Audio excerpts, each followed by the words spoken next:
अरे वाह! ये ब्राइट और नियॉन शेड्स देखने में कितने कमाल के लगते हैं ना। लेकिन जो लोग पॉलीमर इंडस्ट्री में हैं, वो अच्छी तरह जानते हैं कि इन्हें संभालना कितना बड़ा सरदर्द हो सकता है। तो चलिए आज इसी चुनौती के पीछे छिपे विज्ञान को समझते हैं। ये एक लाइन है ना, ये सब कुछ कह देती है। ये उन सभी प्रोफेशनल्स की कहानी है जो इन ब्राइट रंगों से जूझते हैं। लैब में जो रंग एकदम परफेक्ट दिखता है, प्रोडक्शन लाइन पर आते आते वो अपनी चमक खो देता है। और धूप का तो पूछिए ही मत, एकदम फीका। यही तो वो पहेली है जिसे हम आज सुलझाने वाले हैं। और पता है हैरानी की बात क्या है? यही सबसे अट्रैक्टिव शेड्स इंडस्ट्री में सबसे ज्यादा रिजेक्ट भी होते हैं। और ये रिजेक्शन सिर्फ एक छोटी मोटी गलती नहीं, बल्कि समय और पैसे दोनों का बड़ा नुकसान है। इसीलिए इनके पीछे का साइंस समझना बहुत बहुत जरूरी हो जाता है। तो सवाल ये उठता है कि आखिर ये दिक्कतें आती ही क्यों हैं? देखिए, वजह सीधी सी है।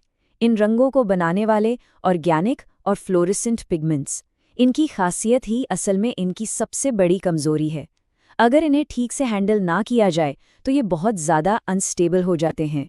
ठीक है, तो इन सारे मुश्किलों को सुलझाने का जो पहला कदम है वो है ब्राइट और नियॉन पिगमेंट्स के बीच का फर्क समझना। और यकीन मानिए, मैचिंग से जुड़ी ज्यादातर परेशानियों का हल इसी फर्क में छिपा हुआ है।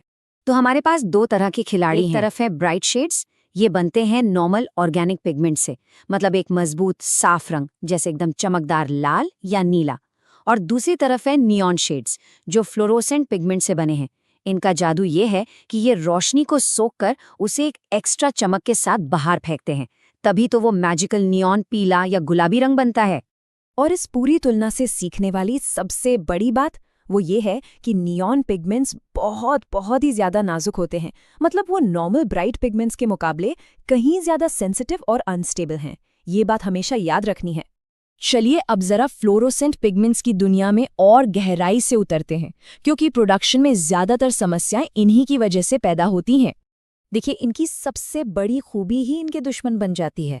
वो जो कमाल की चमक है जो सबका ध्यान खींचती है, वो अपने साथ कई कमियां भी लाती है। ये गर्मी बिल्कुल बर्दाश्त नहीं कर सकते, धूप में इनका रंग उड़ जाता है, और इसीलिए इन्हें बाहर इस्तेमाल करने का तो सोचना भी नहीं चाहिए। इसे तो एक गोल्डन रूल की तरह याद कर लीजिए।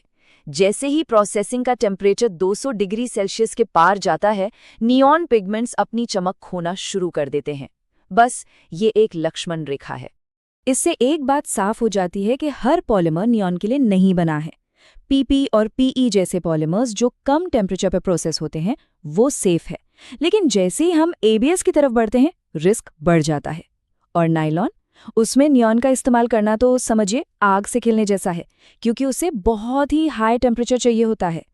और फिर आती है वो शिकायत जिससे हर कोई डरता है। 1 महीने में ही शेड फीका पड़ गया।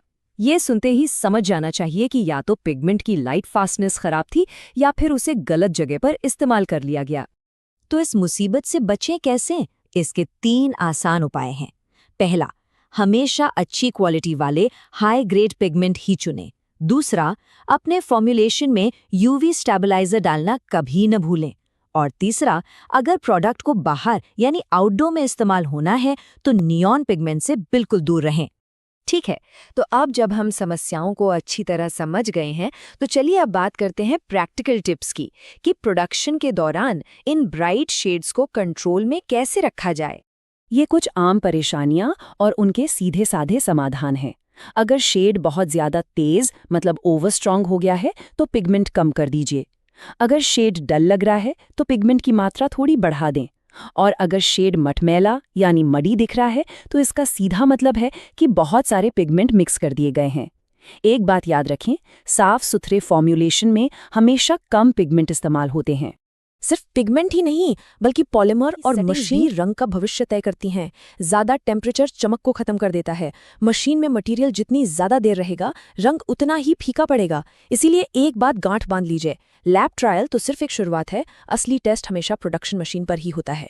तो चलिए अब इस पूरी बातचीत के आखिरी हिस्से पर आते हैं और उन सबसे बड़ी गलतियों पर एक नज़र डालते हैं जिनसे बचकर कामयाबी पक्की की जा सकती है।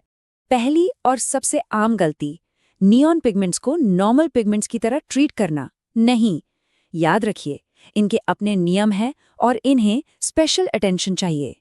दूसरी बहुत बड़ी गलती है वो 200 डिग्री सेल्सियस वाली लक्ष्मण रेखा को भूल जाना।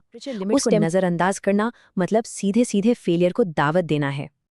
और ये गलती तो माफ करने लायक ही नहीं है, नियॉन को आउटडोर यूज के लिए चुनना।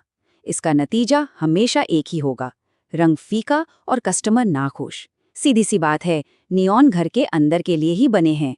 किसी भी ब्राइट रंग के लिए, चाहे वो नियॉन हो या नियॉन हो, यूवी स्टेबलाइजर को छोड़ देना एक बहुत महंगी भूल साबित हो सकती है। ये एक जरूरी सुरक्षा कवच की तरह है। और आखिर में शेड का पीछा करने से बचना चाहिए। बार बार छोटे छोटे करेक्शंस करने से अक्सर रंग मटमैला हो जाता है और पूरा का पूरा बैच खराब हो सकता है। तो अंत में एक सवाल छोड़ जाते हैं, इन सभी टेक्निकल नियमों और सीमाओं को जानने के बाद क्या लगता है, परफेक्ट कलर मैचिंग सिर्फ एक साइंस है या इसमें एक कलाकार का अनुभव और उसका अंदाजा भी शामिल है? इस पर सोचिएगा जरूर। एवोल्यूशन फ्लैट से 3D तक का सफर, mastering advance colour and effect pigment. Day 10 mystery जो हमने अचीव किया, ब्राइट न्यून का डिफरेंस, फ्लोरोसेंट पिगमेंट की रियलिटी, हीट एंड लाइट का इम्पैक्ट, फेडिंग कंट्रोल कैसे करें, एप्लीकेशन बेस्ड सिलेक्शन। अब तक आपने बेसिक से लेकर एडवांस कलर मैचिंग के काफ़ी कॉन्सेप्ट समझ लिया है, लेकिन असली गेम अभी स्टार्ट होने वाला है। Welcome to day 11। हम इंटर करेंगे एक नए लेवल पर, इफेक्ट पिगमेंट का वर्ल्ड, जहां सिर्फ कलर ही नहीं बल्कि साइन, रिफ्लेक्शन और अपीयरेंस भी मैटर करता है। The effect arsenal 4 pillar of shine. आप सीखेंगे कैसे ये सेट एक्चुअल बिहेव करते हैं, पर्ल, मेटालिक, सिल्वर और gold shade. The physics of flakes. कैसे फ्लेक्स साइज आपके फाइनल लुक को कम्प्लीटली चेंज कर देता है। Micro flakes smooth and satin finishing, micro flakes high sparkle brilliance. The flow effect, angle and flow direction. कैसे flow direction की वजह से सेम शेड अलग अलग एंगल पर डिफरेंट दिख सकता है।